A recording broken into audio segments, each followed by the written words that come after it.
How to repost videos in the Spotlight section of Snapchat. In this video, I will guide you on how you can repost videos in the Spotlight section of Snapchat. So for this, you want to launch open the Snapchat app on your device.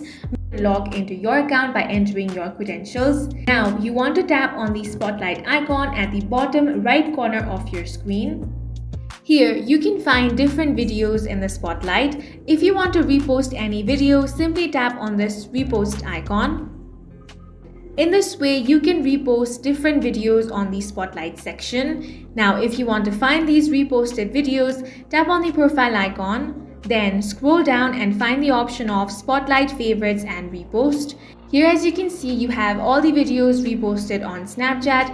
Simply tap on them to view it. And that's all for this video. If you found it useful, make sure to hit the like button and subscribe for more videos like this.